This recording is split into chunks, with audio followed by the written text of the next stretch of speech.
ముస్లిమ్స్కి ఎంతో ప్రాముఖ్యమైనటువంటి వ్యక్తి ఇష్మాయిల్. ఇష్మాయిల్ గురించి అసలు బైబిల్ ఏమన్నా చెబుతుందా? ఇష్మాయిల్ ఏ ప్రాంతంలో జీవిస్తూ వచ్చాడు? ఇష్మాయిల్ కుమారులలో ఎంతమంది రాజులయ్యారు? ఇష్మాయిల్ ఏ దేవుణ్ణి పూజించేటువంటి వాడు? ఈరోజు ఈ యొక్క వీడియో ద్వారా అనేకమైనటువంటి ప్రాముఖ్యమైనటువంటి విషయాల్ని బైబిల్ విజ్డమ్ ద్వారా మనం చూడబోతూ ఉన్నాం.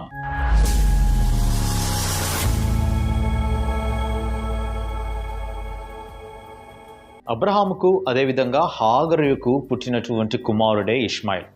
హాగరు ఐగుప్తీయురాలు. అబ్రహాము ఉర్ అనేటువంటి ప్రాంతంలో నుండి దేవుని చేత కనానుకు పిలువబడినటువంటి ఒక గొప్ప విశ్వాస వీరుడు. అయితే ఇష్మాయిల్ ఏ ప్రాంతంలో నివసించేటువంటి వాడు? ఈ విషయం బైబిల్ చాలా స్పష్టంగా మనకి తెలియజేస్తూ ఉంది. అబ్రహాము నుండి హాగరు వేరైపోయిన తర్వాత ఎడారిలో హాగరు జీవిస్తూ వచ్చింది. ఎడారిలో జీవిస్తున్నటువంటి సమయంలో ఇష్మాయిల్కి నీరు దొరకలేదు. ఆ సమయంలో హాగరు ప్రార్థించినప్పుడు దేవుడు అక్కడ జీవజలపు ఊటను అనుగ్రహించాడు. దాని ద్వారా ఇష్మాయిల్ ఎంతో శ్రేష్టమైనటువంటి వాటర్ని తాగి బ్రతికినట్లుగా మనము చూస్తాం. అయితే ఆయన జీవించినటువంటి ప్రాంతం గురించి మనం ఆలోచించినట్లయితే ఆదికాండం 25వ అధ్యాయం 12 నుండి 18 వరకు ఎంతో స్పష్టమైనటువంటి వివరణ ఆయన గురించి వ్రాయబడింది. వీరు ఎక్కడ నివసించారు అంటే వీరు అష్షూరునకు వెళ్ళు మార్గంలో నివసించారు. హవీలా మొదలుకొని ఐగుప్తు వరకు ఉన్నటువంటి షూరు అనేటువంటి ప్రాంతం దగ్గర వీరు నివసించినట్లుగా చరిత్ర మనకి తెలియజేస్తుంది. అయితే వీరి నివాసము ఏ విధంగా ఉండేదంటే దేవుడు వీరిని ఎంతగానో ఆశీర్వదించాడు కాబట్టి ఇష్మాయిల్ ద్వారా వచ్చినటువంటి సంతానంలో 12 మందిని రాజులుగా దేవుడు ఆశీర్వదించాడు. అదేవిధంగా వీరు అనేకమైనటువంటి కోటల్ని, ఎత్తైనటువంటి భవనాలని నిర్మించారు.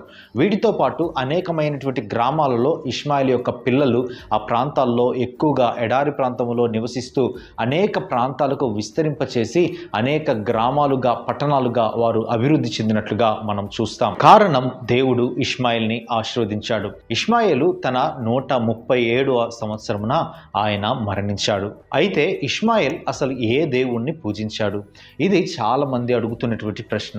ఇష్మాయిల్ అబ్రహాము దేవుణ్ణి పూజించాడు అంటే యెహోవా దేవుణ్ణి పూజించినట్లుగా మనం చూస్తాం.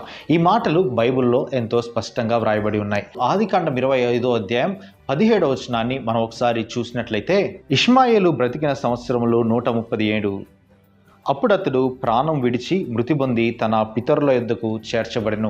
బైబిల్లో చాలా స్పష్టంగా వ్రాయబడింది ఇష్మాయిలు అబ్రహాము సంతానము.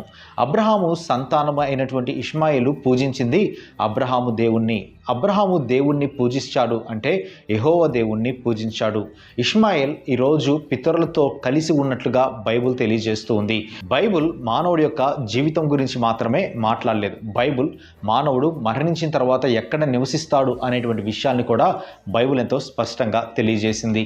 ఈ విషయాల్ని తెలియజేయడం ద్వారానే ప్రపంచంలో బైబిల్ ఒక ఉన్నతమైనటువంటి స్థాయిలో ఉంది అని మనం మర్చిపోకూడదు. అయితే ఇక్కడ మనం ప్రాముఖ్యంగా చూసినట్లయితే ఇష్మాయిలు 137 సంవత్సరాలు బ్రతికాడు. అంత మాత్రమే కాదు కానీ ఆయన పితరులతో కూడా చేర్చబడినాడు. అంటే ఆయన కూడా పరలోకం వెళ్ళినట్లుగా మనము చూస్తాం. కాబట్టి దేవుడు తెలియజేసినటువంటి విధంగా అబ్రహామును దేవుడు ఆశీర్వదించాడు. అబ్రహాముకు వాగ్దాన పుత్రుడైనటువంటి ఇస్సాకు ద్వారా యేసుక్రీస్తు ప్రభు వారిని ఈ లోకంలోనికి తీసుకుని వచ్చాడు.